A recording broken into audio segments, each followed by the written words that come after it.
want to pose a question to you. If you had to stop gaming right now and you could only keep 50 games going forward, what would they be? Now that's pretty much what this video is about. Now I did this top 50 about a year or so ago, and look, times have changed. My tastes have changed. I almost feel like back then there's a lot more heavier games in that list. This year, look, there's a fair bit of change, but definitely feels like there's a bit more family weight games that are in this list. Anyway, if I had to stop gaming right now, these are the top 50 games that I'd like to keep.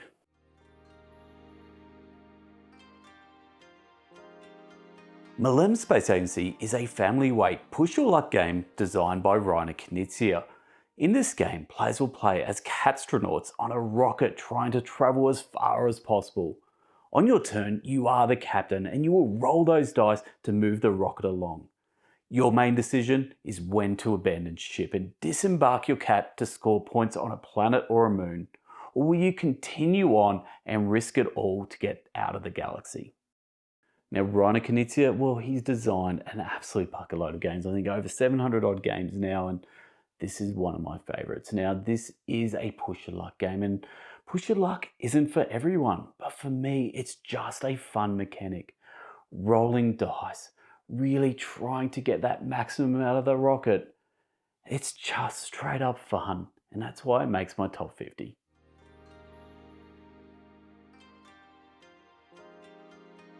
Kitchen Rush is a cooperative, real-time board game that puts players in charge of running a busy restaurant where every second counts. Instead of static worker placement, your workers are sand timers, ticking away as you scramble to keep the kitchen running smoothly. In this game, you are those restaurant staff, rushing to cook the meals, serve customers, wash dishes, and restock the ingredients, all in a 4-minute shift. Each sand timer represents a worker, and once you place it, you cannot move it again until the sand runs out. This creates that constant tension and chaos as you try to juggle all the tasks while the orders keep piling up. Now, I was introduced to Kitchen Rush years ago from the Brothers Murph. They created a video, and in that video, they just sold me on what this game was about. Those 4-minute rounds, they go fast. You have so many plans in your head and you're constantly staring at those sand timers because you need to be able to move that worker somewhere else to be able to do something else, be able to achieve the next order, and you know time is running fast. It's absolute chaotic fun, and if you've never tried a game like this, I highly recommend Kitchen Rush or go check out Rush MD.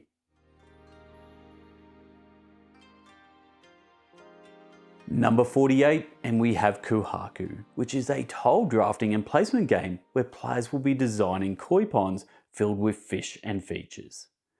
In the game, you'll be drafting pairs of adjacent tiles, one koi and one feature, and then placing them in your pond. Scoring will come from the interactions between the koi and the feature tiles. The shifting central market adds dynamic choices as you play. In this game, the acrylic tiles are the standout, creating that illusion of koi swimming underwater in your peaceful pond.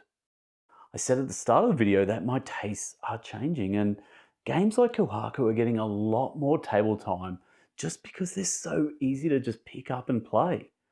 At the end of the day, there's a whole bunch of beautiful acrylic tiles and there's a neoprene mat, and you're just gonna just have fun placing it down. It's serene, it's easy, it's not stressful, but it's still thinky. These are the perfect sort of games that pretty much epitomize what sort of gamer I'm starting to become.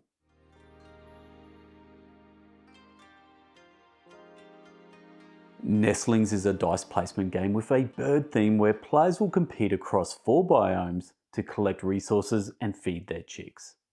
In this game, players will draft dice and strategically place them to gain or contest priority in those biomes. That priority determines resource selection and can also be used to hinder other opponents. Scoring comes from feeding your chicks and completing a resource ring for bonuses.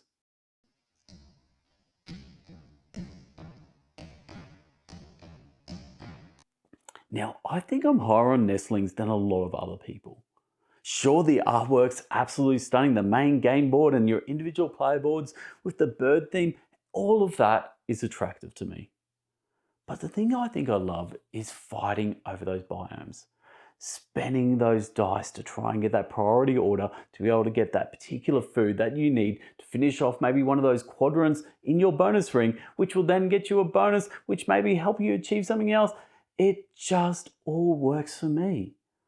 I really, really do love Nestlings, and if you haven't played it, I recommend at least giving it a try.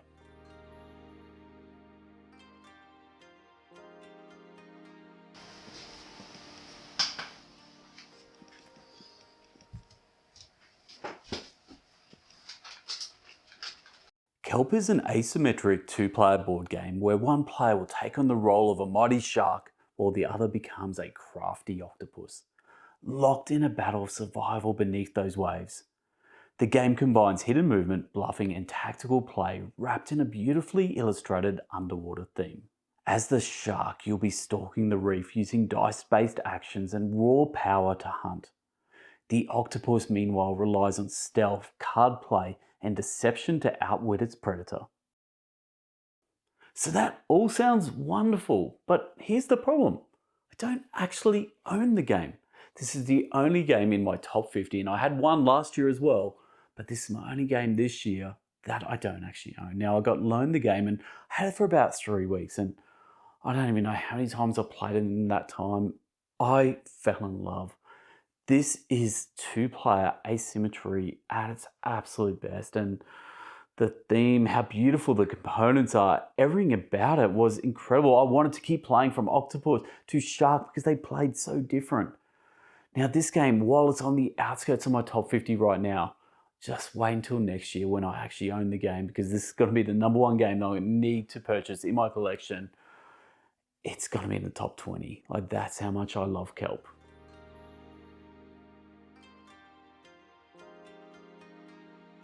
Number 45, and we have the card game Scout.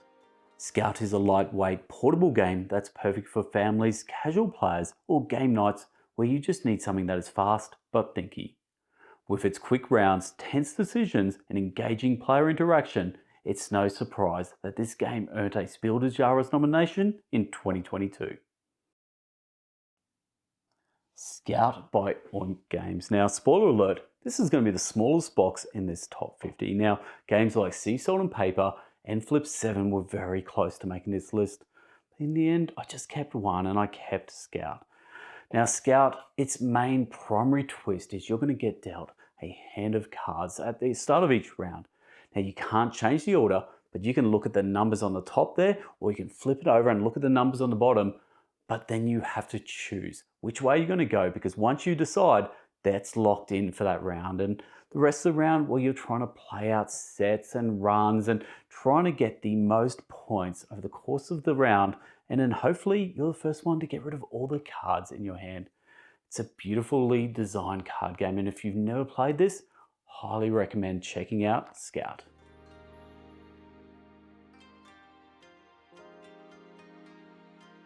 In Mycelia, players compete to create their own mushroom kingdom. Mycelia follows the fascinating life cycle of fungi: growth, expansion, decay, and rebirth. You'll grow mushrooms to score points, spore them to expand your mycelial network, and watch them decay to unlock powerful special actions. It's a dynamic game that balances strategy, timing, and adaptability, making every session feel fresh and alive. Mycelia truly feels like a living, breathing ecosystem where spores will go off in the wind, and it creates an element of area control unlike any other game in my collection. Now, this is the game that I really probably fought the hardest to figure out where this lands in my top 50, my top 100, and maybe there's some recency bias with a new expansion just launched on Kickstarter, but yeah, mechanically, this is different.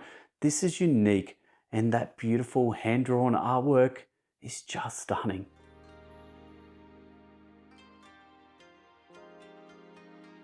Takenoko is a tile-line game about building and maintaining a bamboo garden for a hungry panda. Players take turns expanding their garden with hex tiles, moving the gardener to grow bamboo, or moving the panda to eat it. This is a family-friendly game accessible to children and adults alike, with a good balance of strategy and luck. This game features colourful tiles and charming painted miniatures of both the panda and the gardener. Takenoko is one of the first games that got introduced to me when I got back into board gaming as an adult. It's one of the reasons why I'm in this hobby right now. Its beautiful colours and growing those bamboo up. There's just something so elegant about this design, and the fact that my family now, my kids are getting older, we can just keep playing this game over and over again. It's never leaving my collection.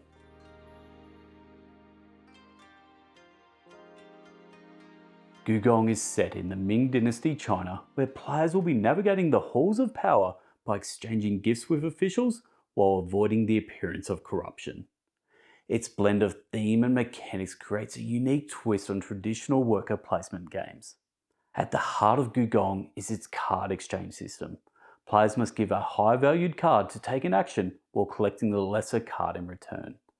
Managing these exchanges is key as you travel the Empire, build influence, advance on the intrigue track, and work towards an audience with the Emperor.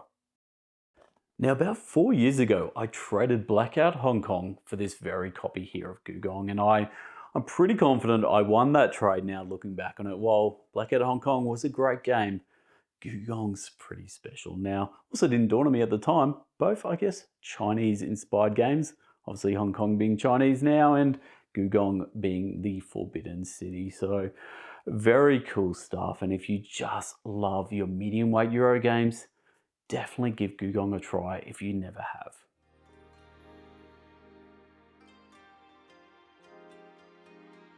Number 41, and we have the Quacks of Quedlinburg. Quacks is a push your luck game where players will brew potions by pulling ingredient tokens from their bag one by one, trying not to push too far and risk the explosion that will limit your rewards. Earnings are then used to buy new ingredients, building your bag for future rounds. Simultaneous play keeps everyone engaged, and the push your luck creates tense and hilarious moments. I think in time, Quacks of Quedlinburg could become a modern classic. That push your luck element really makes this a fan favourite game. Now, Quacks has been renamed with new artwork, and I don't like the new artwork. Give me the original any day of the week.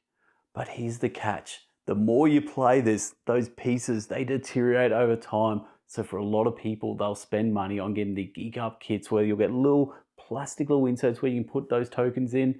Just shows you how much love is for this game. And that's it for this video, my 50 to 41. Stay tuned next week where I'm going to drop the next 10, and hopefully you're enjoying this. I'd love to see your comments below. What did you think of these 10 games? Are they worthy of being in your top 50? Anyway, that's all I've got. Till next time, I'm Hogs. This is the Bangers Project. Laters.